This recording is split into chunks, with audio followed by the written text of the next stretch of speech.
Dosa mata itu sangat berbahaya. Dosa mata itu bisa menghilangkan hafalan Quran. Dosa mata itu bahkan bisa akibatnya puluhan tahun kemudian. Imam Ibnu Qayyim Al-Jauziyah rahimahullah dalam kitabnya Madarijus Salikin, ada orang dikasih dia musibah karena dosa-dosanya puluhan tahun yang lalu. Jadi boleh jadi kita nggak bisa sholat malam karena dosa mata. Nggak bisa kita baca Al-Quran mungkin karena dosa dari mata kita.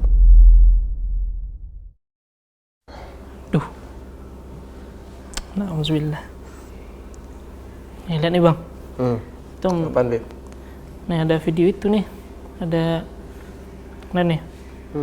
Karena tadi lihatnya ada anak kecil lagi nangis nih, lagi nangis. Kirain kenapa?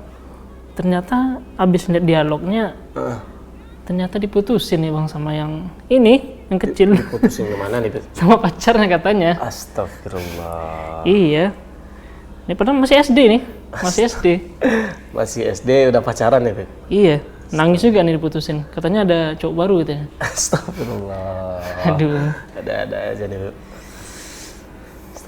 Gimana nih bang, yang kayak gini nih? Itu gak bener, Beb. Yang gak bener ya? Iyalah. Mana ada pacaran-pacaran. Padahal katanya waktu kecil kan kita kan nggak boleh nekati zina itu mungkin katanya ketika udah dewasa aja. Udah dewasa. Ya ketika udah balik masih ya, ketika masih kecil kan mana ada dekati zina gitu kan. Berarti bermain-main dengan pacaran ini gitu. Nah, itu nggak benar, Beb. Nggak bener ya? Nggak benar. Yang namanya pacaran itu nggak boleh, Beb. Nah. Kalau lebih jelasnya nanti, nah, langsung kita tanya nih sama Ustadz. Oh, nah. Apakah boleh anak-anak, walaupun dia anak-anak atau udah dewasa, boleh pacarannya atau enggak? Iya, iya. Gitu. Nah. Tapi sebelumnya kita sapa Syabab Hijrah berada di rumah dulu nih bang. Masya Allah. Baik, Assalamualaikum warahmatullahi wabarakatuh. Waalaikumsalam warahmatullahi wabarakatuh. Alhamdulillahirabbil alamin hamdan katsiran thayyiban mubarakan fi kami yuhibbu rabbuna wa yarda. Asyhadu an la ilaha illallah wahdahu la syarikalah wa asyhadu anna Muhammadan abduhu wa rasuluhu la nabiyya ba'da ma ba'du. Baik, alhamdulillah pemirsa Surau TV yang berada di rumah, kembali lagi bersama kita saya Habibur Rahman bersama saya Arsul dalam serial Syabab Hijrah, bincang santai menjemput hidayah. Alhamdulillah. Nih, baik pemirsa Syabab Hijrah, insyaallah kita nanti bakal membahas nih mengenai tentang apa ya? Tentang zina ya. Tentang zina. Jangan dekati zina. Ini terkait juga dengan video ini antara mau ketawa sama mau nangis juga nih liatnya gitu. Astagfirullah. Iya. Sama masih kecil-kecil kayak ini ya Bang Kim. Iya. Nah, sebelum kita bahas langsung nih sama Ustadz Bib mengenai tema kita jangan dekati zina. Bisa kopi dulu lah. Iya. Haus ngomong terus. Iya. Yang panas. Yang panas gitu Bang. Ya. Masya Allah. Baik pemirsa Syabab Hijrah yang berada di rumah, insyaallah dalam beberapa waktu ke depan kita akan membahas mengenai jangan dekati zina ini. Ya, jangan dekati zina. Nah, bersama Ustadz Abdurrahman Hadifi, Hafizahullah Ta'ala, yang insyaallah hadir bersama kita nantinya di sini ya Bang. Ya. Semoga pembahasannya bisa Syabab Hijrah simak di rumah dan juga apalagi kalau dicatat ya Bang. Ya. Masya Allah. Kalau dicatat, insyaallah ilmunya, masya Allah berkah. Amin. Baik pemirsa Syabab Hijrah, tetap di serial Syabab Hijrah, bincang santai menjemput hidayah. Dosa mata itu sangat berbahaya. Dosa mata itu bisa menghilangkan hafalan Quran. Dosa mata itu bahkan bisa akibatnya puluhan tahun kemudian. Imam Ibnu Qayyim Al-Jauziyah rahimahullah dalam kitabnya Madarijus Salikin, ada orang dikasih dia musibah karena dosa-dosanya puluhan tahun yang lalu. Jadi boleh jadi kita nggak bisa sholat malam karena dosa mata. Nggak bisa kita baca Al-Quran mungkin karena dosa dari mata kita. Pemirsa Syabab Hijrah yang berada di rumah, alhamdulillah pada kesempatan kali ini kita sudah kehadiran Ustadz Abdurrahman Hadifi dari Kota Payakumbuh. Ya. Assalamualaikum Ustadz. Waalaikumsalam warahmatullahi wabarakatuh. Habib, sehat Habib? Alhamdulillah. Alhamdulillah. Waalaikumsalam. Sehat. Waalaikumsalam warahmatullahi wabarakatuh. Insyaallah. Saya gimana Ustadz kabarnya? Sehat. Alhamdulillah sehat. Alhamdulillah. Barakallahu fiikum. Insyaallah. Yang mau Ustadz perlu pesan juga nih. Ya. Boleh. Buat Ustadz satu mungkin. Yang panas. Yang panas ya. Diisi panas sekarang nih Bang Kim. Boleh pakai susu? Ini sedikit ya. Nah Ustadz, ini Ustadz mumpung ada Ustadz nih Bang. Baik. Nah, kita tanya nih perihal masalah zina tadi nih Ustadz. Harusnya emang ditanyain ke Ustadz nih. Nah Ustadz, tadi lihat video di YouTube gitu Ustadz. ada seorang anak SD perempuan, Ustaz. Nangis-nangis, Ustaz. Kenapa tuh? Setelah Ana lihat dialognya, ternyata dia diputusin sama pacarnya, Ustaz, katanya cowoknya. Dan juga anak SD gitu, Ustaz. Ini sekarang kan maraknya fenomena seperti ini, Ustaz. Apalagi kepada generasi muda saat ini, Ustaz. Berkaitan dengan zina ini gitu ya, Pak. Jadi bagaimana sebenarnya, Ustaz, perkara seperti ini nih yang menjangkit para remaja gitu, Ustaz? Iya. Baik. Alhamdulillahi wahda wassalatu wassalamu ala man la nabiyya ba'dah.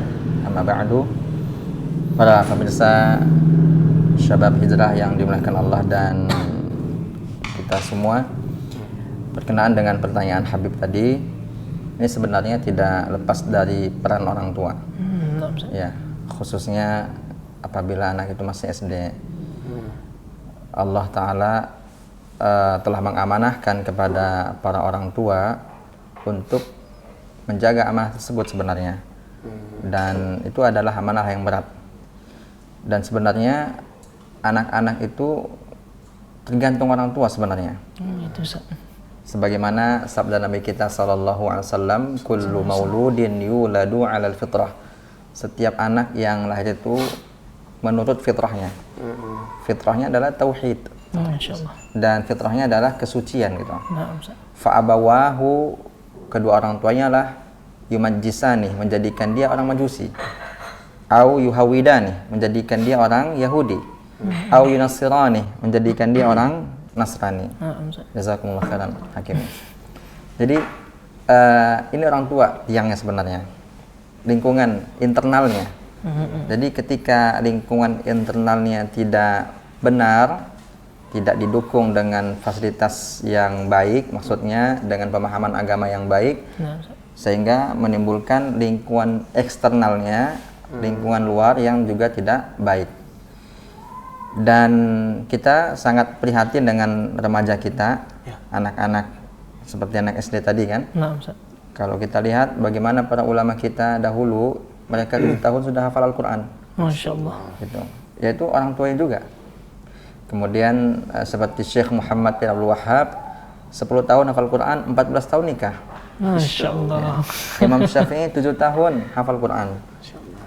Dan sampai sekarang pun alhamdulillah ada sebenarnya, tapi di sebagian tempat seperti di kabilah Shinkilt namanya di Mauritania, mereka pada umumnya hafal Quran di usia 7 tahun. Masya Allah. Sedangkan yang sangat kita sayangkan dan prihatinkan, adik-adik kita, anak-anak kita yang ada di Indonesia ini SD, tapi mereka masih ada yang jauh dari agama. Artinya banyak yang jauh dari agama. Ya boleh jadi kemungkinan besar ini disebabkan karena kurangnya perhatian dari orang tua. Begitu pula yang remaja, apalagi dengan adanya Android sekarang ya, yang remaja begitu juga seperti itu. Padahal sebenarnya pemuda ini dikasih janji oleh Rasulullah SAW, mereka merupakan salah satu yang akan diberi naungan oleh Allah pada hari kiamat kelak. Masya Allah. Yang mana tidak ada naungan ketika itu kecuali naungan dari Allah. Sebagaimana sabda Nabi kita SAW, sab'atun yudhilluhumullahu fi dhillihi yawma la dhilla illa dhilluh.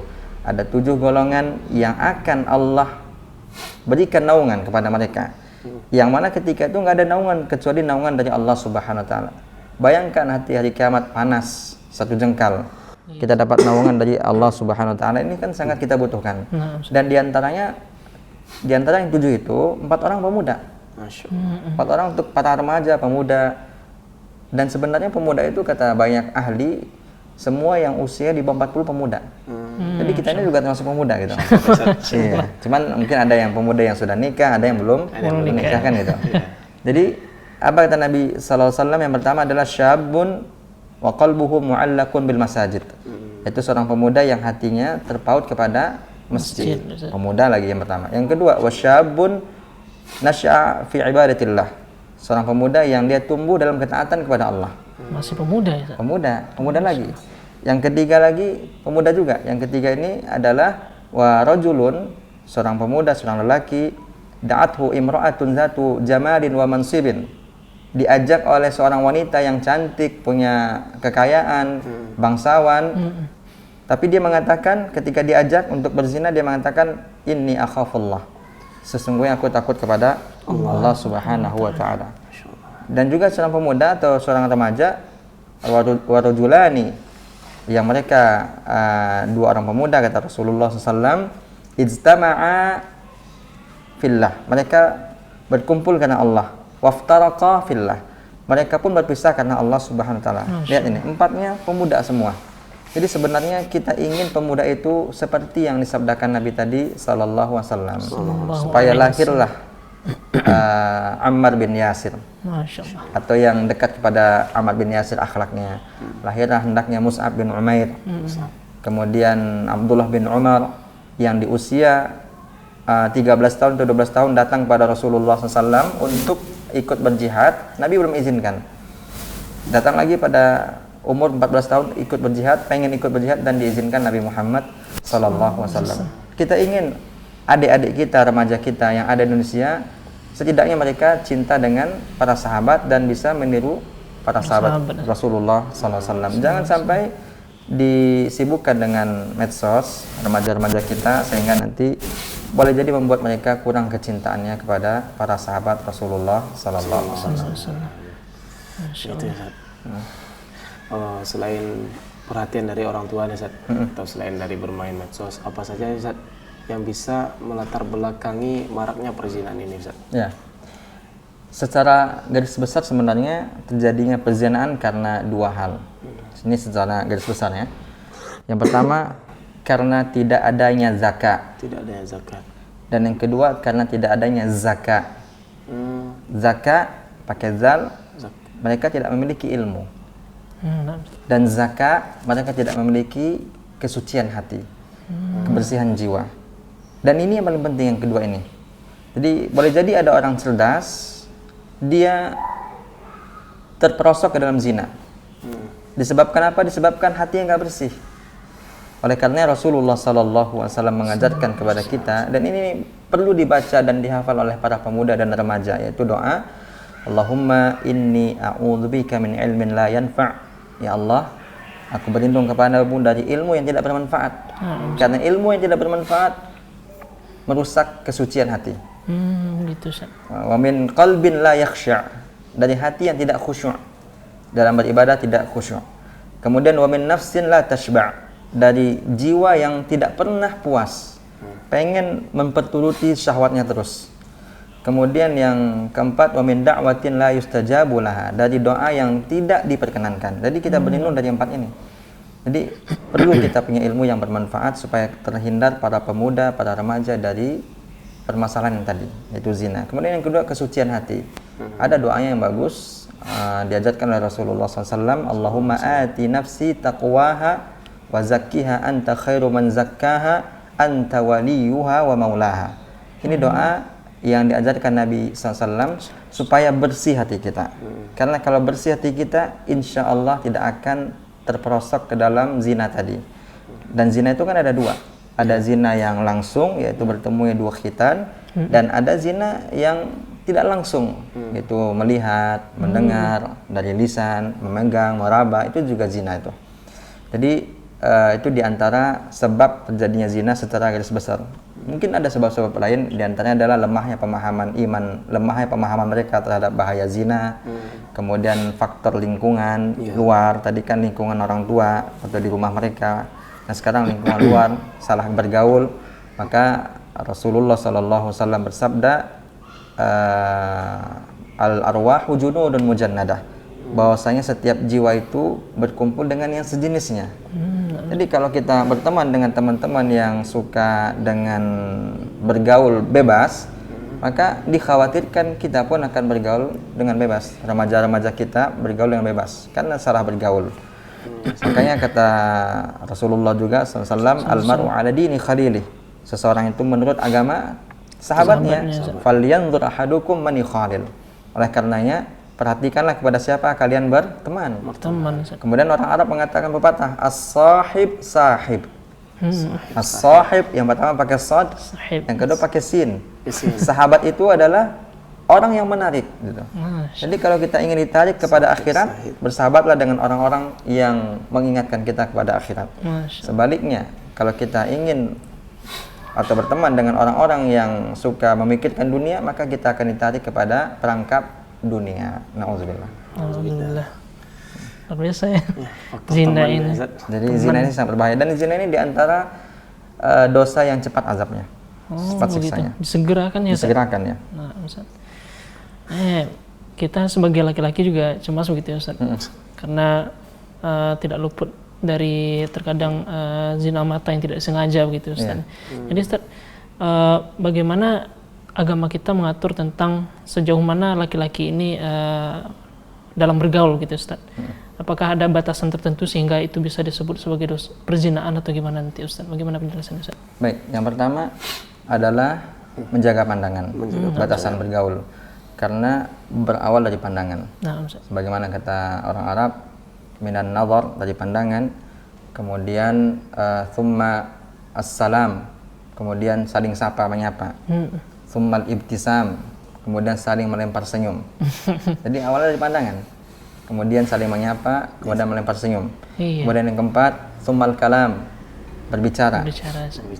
Kemudian setelah dia berbicara, thummal mau'id, bikin janji. Mau janjian di mana? Kemudian summal liqa, kemudian saling bertemu. Karena tadi bikin janji, maka di akhirnya yang pertemuan. Summa az-zina, kemudian zina yang sebenarnya, na'udzubillah.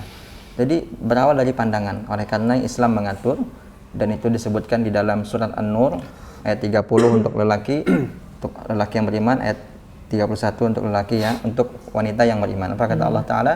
Qul lil mu'minina, katakanlah kepada orang-orang yang beriman dari kalangan laki-laki, yaghuddu min absarihim, supaya mereka menjaga pandangan, wa yahfazu furujahum, dan menjaga kemaluan mereka. Jadi jaga dulu pandangan, kemaluan akan terjaga. Masya Allah. Makanya Allah mendahulukan pandangan. Tapi kalau pandangan nggak terjaga, kemaluan nggak akan terjaga. Itu nasihat untuk kita yang laki-laki ini, khususnya belum nikah. Kemudian yang kedua ayat 31-nya untuk perempuan, untuk para wanita, untuk para akhwat kita semuanya. Qul lil mu'minati, katakanlah kepada wanita-wanita yang beriman, yaghdudna min absarihinna, supaya mereka menjaga pandangan mereka, wa yahfazna furujahunna, dan menjaga kemaluan mereka. Tapi ada tambahannya. Untuk laki-laki tadi kan cuma 2. Iya, jaga pandangan, sama jaga kemaluan. Untuk wanita ada yang ketiga. Wala yubdina zinatahunna illa ma dhahara minha. Jangan dia perlihatkan perhiasan kecuali yang biasa kelihatan. Yang dimaksud perhiasan yang biasa terlihat adalah pakaian luar. Pakaian luar itu abayah. Yang orang kita bilang abayah ya. Orang Arab bilang abaah bahasa Arabnya. Yang kita bilang abaya itu pakaian luar maksudnya, bukan perhiasan emas dia perlihatkan, atau mungkin pakai handsock yang motifnya bunga-bunga. Ini bukan maksudnya dari perhiasan yang bisa kelihatan, tapi perhiasan yang bisa terlihat adalah pakaian luar yang nggak mungkin itu ditutup, karena pakaian luarnya itu pakaian hitam mungkin, atau pakaian warna gelap dan yang lain-lainnya. Itu yang pertama. Yang kedua, tidak boleh melakukan kontak fisik. Kontak fisik biasa. Ya, seperti berjabat tangan, memegang, dan berjabat tangan lebih berbahaya daripada memandang. Gitu, ya kan? Jadi memandang aja nggak boleh. Iya. Apalagi berjabat tangan. Berjabat tangan pasti harus dekat kan? Iya. Memandang kan bisa jauh. Jadi memandang saja yang jauh nggak boleh. Bagaimana dengan yang dekat berjabat tangan atau memegang? Kata Rasulullah SAW, inilah usafihun nisa, sesungguhnya aku tidak pernah berjabat tangan dengan para wanita kecuali yang mahramnya. Aisyah pun mengatakan, inna yada Rasulillah SAW, sesungguhnya tangan Rasulullah SAW ma massat yadam ra'atin qat, belum pernah menyentuh tangan wanita sekalipun. Tangan Nabi kita. Nah sekarang mungkin kita introspeksi, remaja-remaja kita, pemuda-pemuda, berapa tangan perempuan sudah dipegang? Gitu. Dan ini pergaulan tidak baik ini. Dan ini sangat berbahaya. Kemudian yang ketiga, khusus bagi remaja yang wanita, pemudi dan akhwat semua kaum muslimah, supaya tidak melembutkan suaranya dalam berbicara, mendayu-dayu. Karena Allah Ta'ala mengatakan, fala takhda'na bil qaul. Janganlah kalian mendayu-dayu, bersuara lembut dalam berbicara. Jadi biasa aja. Bahkan kalau bisa suara aslinya disembunyikan. Dulu di zaman salaf, di zaman dahulu, wanita-wanita istri dari para ulama kita, istri orang saleh di zaman dahulu, kalau datang lelaki tamu suaminya mengetuk pintu misalnya, suaminya nggak ada, dia tutup mulutnya. Waalaikumsalam. Apa gunanya? Supaya suara yang aslinya nggak terdengar. Saking gitunya ya, Saking menjaganya. Jadi hal-hal seperti ini harus dijaga. Dan kalau berbicara di balik hijab, nah, minimal dia tutup mukanya dengan cadarnya. Ini diantara batas-batas bagaimana muamalah lelaki dengan wanita. Dan kapan dinamakan zina? Jika itu tidak dijaga. Jika yang tadi nggak dijaga, maka masuklah kepada zina. Boleh jadi zina langsung, na'udzubillah, boleh jadi zina yang tidak langsung. Baik. Kalau kita balikkan nih, kita tinjau dalam syariat Islam, bagaimana hukum dalam Islam terhadap pelaku zina ini, Zat? Ya. Zina itu ada dua. Nah, itu sebelum kita hukumannya. Yang pertama namanya zina muhsan. Ya, zina muhsan itu adalah zina yang dilakukan oleh orang yang pernah menikah. Orang pernah menikah. Ya, dan ini hukumannya berbahaya. Hukumannya adalah dirajam. Dirajam, Zat. Berdasarkan hadis dari Ma'iz. Ya, hadis yang masyhur ini, ketika ada yang berzina dan dia sudah pernah menikah dan dia dirajam. Yang kedua, ini mungkin yang baik dilakukan oleh pemuda yang belum menikah ya. Ini adalah zina ghairu muhsan. Zina yang dilakukan oleh pemuda atau pemudi yang belum pernah menikah. Hukumannya apa? Hukumannya adalah dirajam. Dirajam juga. Mohon maaf, dijilid. Dijilid artinya dicambuk. Oh, dicambuk. Iya. Ini kalau kita lihat hukum Islam ya. Iya, kalau kita lihat hukum Islam 100 kali, dan ini dilakukan oleh ulil amri tentunya. Artinya jangan sampai kita di Indonesia ada orang zina langsung kita ambil cambuk. Nah, ini nggak boleh. Kita bukan ulil amri.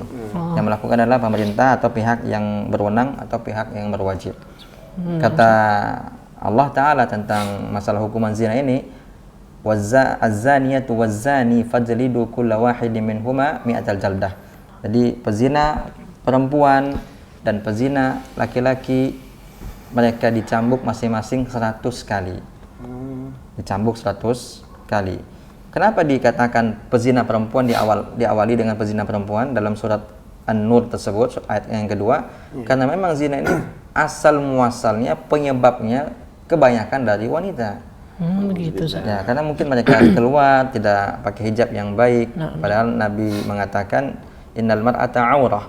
Sesungguhnya wanita itu adalah aurat. Fa idza kharajat, kalau keluar perempuan, istasrafah syaitan. Syaitan menjadikannya indah di pandangan laki-laki.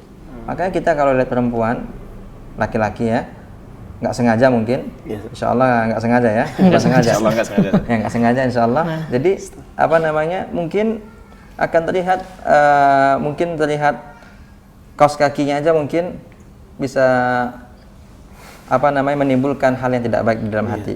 Karena memang sampai sebegitunya syaitan menggoda laki-laki. Maka Rasulullah SAW juga mengatakan, ma taraktu fitnatan hiya adharu 'ala rijali minan nisa. Belum pernah aku tinggalkan fitnah, ujian, cobaan yang lebih besar bagi kaum lelaki adalah daripada fitnah perempuan. Nah, sekarang hukumannya apa lagi? Kata Allah Ta'ala dalam sambungan ayat tadi, wala ta'khudhukum bihima ra'fatun fi dinillah. Jangan kasihan kalian kepada mereka berdua membuat kalian tidak menetapkan hukum Allah, tidak menegakkan hukum Allah. In kuntum tu'minuna billahi wal yawmil akhir. Kalau kalian memang benar-benar beriman kepada Allah dan kepada hari akhir. Jadi jangan karena kasihanlah, nggak usah dicambuk. Nah, ini nggak boleh sebenarnya ya. Kalau dalam hukum Islam seperti itu. Gitu, Zat. Terkait dengan rajam tadi, Zat, kira-kira ada nggak tuntunan dari syariat, Zat, bagaimana cara rajam itu, Zat? Ya, cara untuk merajam ini memang sangat susah. Tentu diantara syaratnya adalah zina tersebut yang dilakukan oleh orang yang pernah menikah harus ada saksi 4 orang laki-laki. Dan dia lihat khitan bertemu khitan. Ini kan susah. Iya, Zat. Susah. Artinya sampai sebegitunya Islam menjaga kehormatan orang yang mungkin orang itu dituduh berzina padahal dia nggak berzina. Maka kalau memang benar, datangkan saksi. 4 orang ya, Ustaz? 4 orang.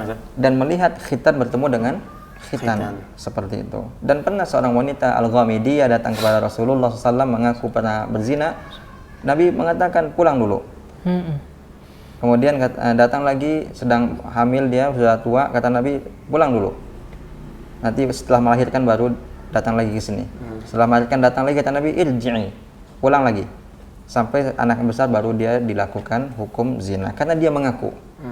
Karena dia mengaku. Jadi kita pun menuduh seseorang melakukan zina, apalagi yang sudah menikah, ini harus hati-hati. Dan memang syaratnya 4 orang tadi, laki-laki. Gitu. Masya Allah.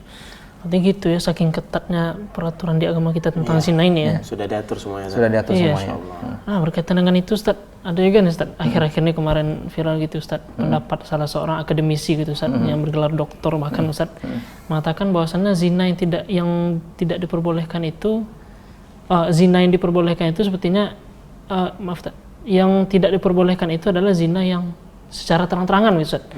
Berarti kalau zina yang tidak terang-terangan itu diperbolehkan, Ustaz. Gimana pendapat Ustaz mengenai hal ini, Ustaz? Baik, ini sangat kita sayangkan ya.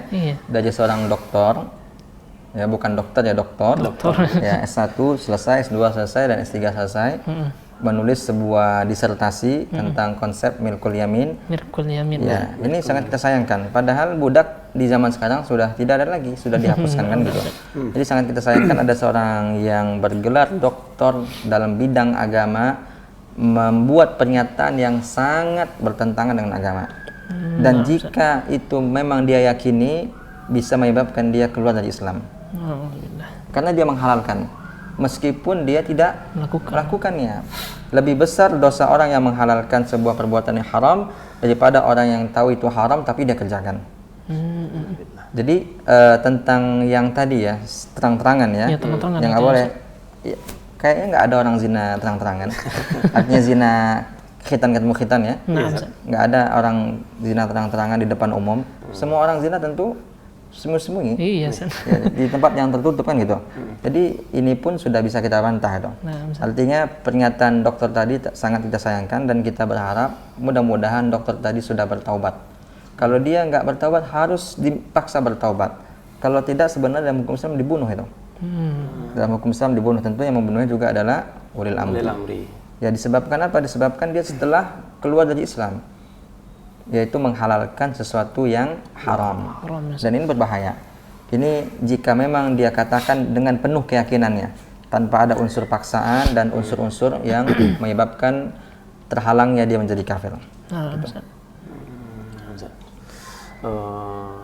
Ini yang dari anak terkait zina tadi, apabila seseorang telah melakukan zina, apa ada kemungkinan seseorang itu dapat diampuni, dan bagaimana cara seseorang itu taubat dari dosa zina ini? Ya. Baik, Allah Ta'ala berfirman di dalam surat An-Nisa, innallaha la yaghfiru an yushraka bihi wa yaghfiru ma duna dzalika liman yasha.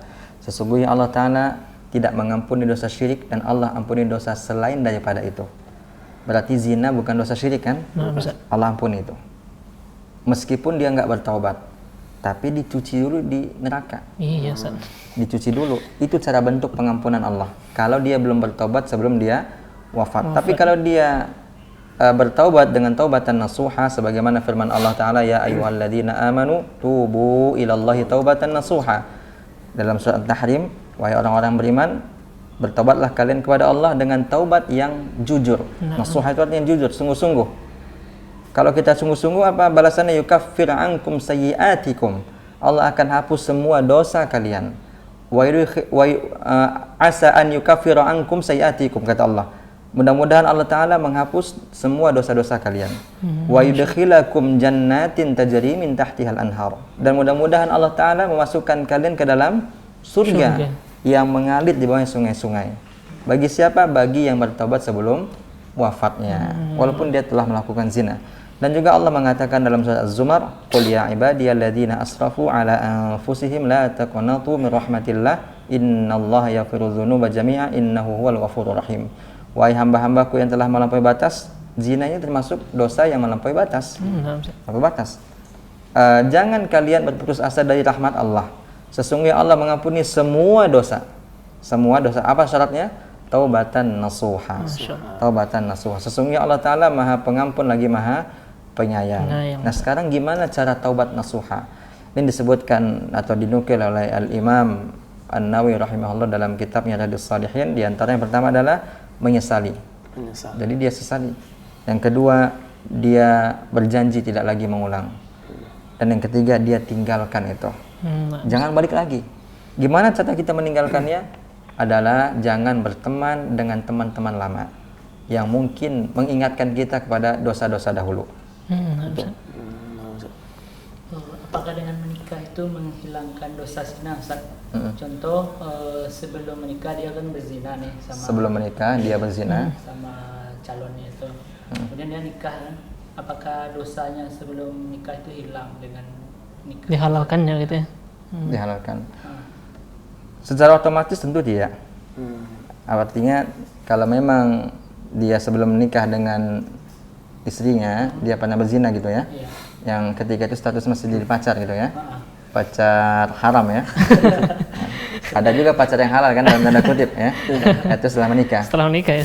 Setelah menikah pacar yang dalam tanda kutip halal gitu ya. Jadi setelah dia menikah, otomatis apakah kalau secara otomatis tentu tidak.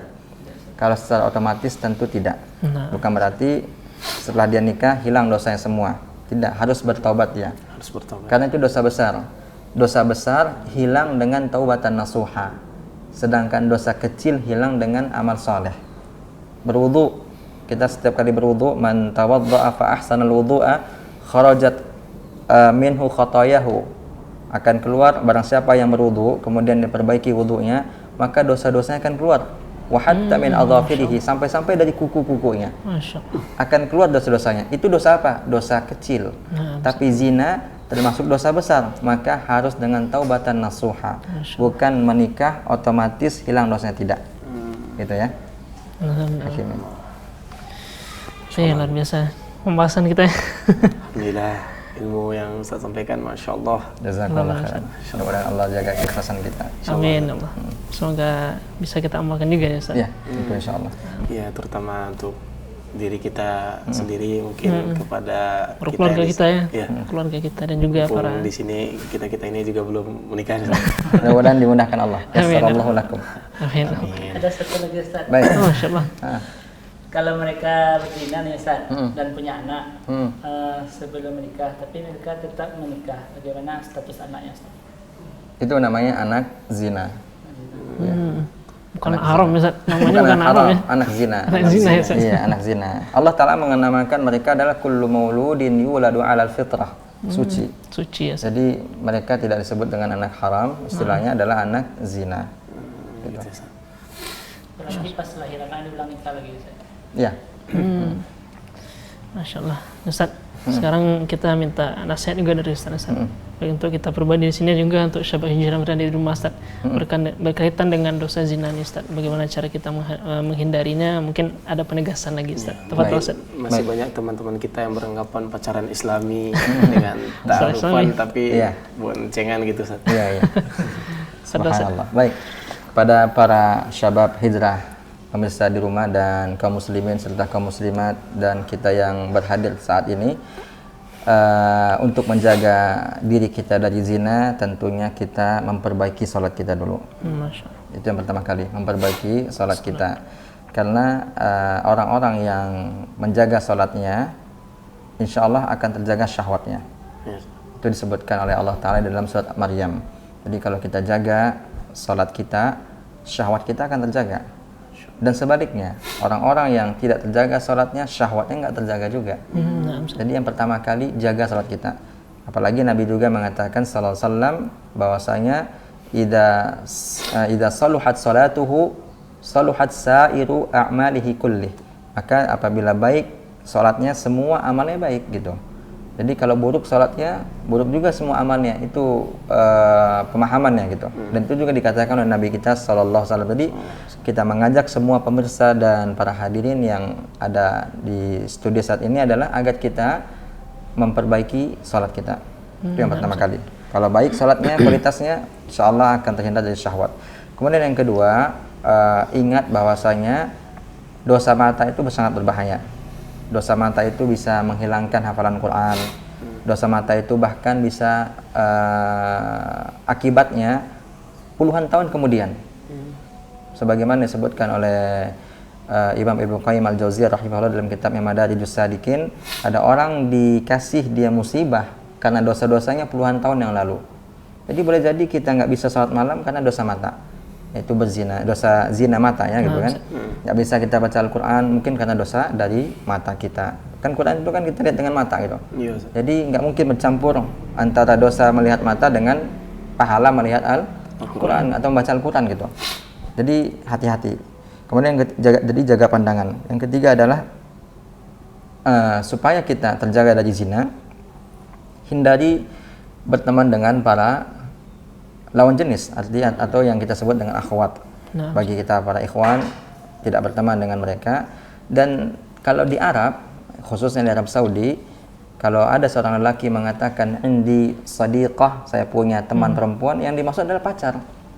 Karena bagi mereka tidak lazim seorang laki-laki berteman dengan perempuan gitu. Jadi kita yang laki-laki berteman dengan laki-laki, yang perempuan berteman dengan perempuan. Karena memang itulah fitrahnya kita. Jadi kalau kita berteman dengan lawan jenis atau yang ikhwan berteman dengan akhwat, khawatir nanti jatuh kepada pintu-pintu itu. Di antaranya ikhtilat tadi, pintu zina ya, berbincang sampai mungkin bercanda, apalagi anak-anak kuliah ya, bikin tugas kelompok. Nah ini hati-hati, jangan sampai nanti modusnya tugas kelompok, kemudian nanti mengantarkan kepada zina, baik itu zina mata, zina telinga, dan yang lain-lainnya. Dan yang terakhir, meminta perlindungan kepada Allah Subhanahu wa taala dengan membaca doa tadi supaya hati kita dijaga Allah, dibersihkan. Allahumma ati nafsi taqwaha. Ya Allah, berikanlah kepada jiwaku ketakwaan. Zakkiha wa anta khairu man zakkaha. Bersihkan hatiku karena engkaulah sebaik-baik yang membersihkan hati. Jadi minta kepada Allah Subhanahu wa taala, karena kalau hati kita bersih, terhindar dari penyakit syahwat. Boleh jadi kita ini terhindar dari penyakit syubhat. Bid'ah kita paham, syirik kita paham, aliran-aliran menyimpang kita paham, tapi kita lemah di bagian syahwat. Lemah di bagian syahwat. Dan hati-hati, kita ini hidup antara godaan syubhat dan godaan syahwat. Jangan masuk ke kanan, jangan masuk ke kiri, tetap di tengah-tengah, yaitu as-siratal mustaqim. Mungkin ini yang bisa kita berikan gambarannya bagaimana kiat-kiat untuk terhindar dari zina tadi. Luar biasa nasihat Ustaz. Alhamdulillah. Semoga kita di sini dapat mengamalkan apa yang Ustaz sampaikan. Amin. Amin. Semoga Syabab Hijrah di rumah juga dapat mengamalkan ini. Amin. Dan teman-teman kita mungkin yang masih belum paham juga dapat menghindari zina ini nih, Betul. Nah, sebelum itu tutup dulu, Oke. Baik, pemirsa Syabab Hijrah yang berada di rumah, alhamdulillah lengkap sudah pembahasan kita mengenai jangan dekati zina ini. Semoga apa yang disampaikan oleh Ustaz tadi menjadi pelajaran hidup bagi kita yang telah terjerumus ke dalamnya. Allah masih membuka pintu taubat bagi kita ya Ustaz. Benar. Dan bagi kita yang alhamdulillah masih belum terjerumus ke dalamnya, semoga kita bisa menjaga diri kita dengan mendekatkan diri kepada Allah Subhanahu wa taala.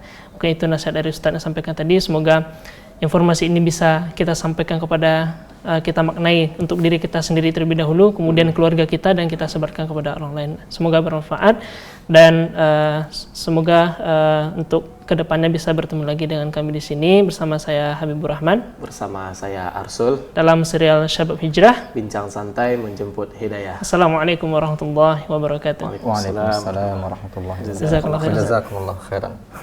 Insyaallah.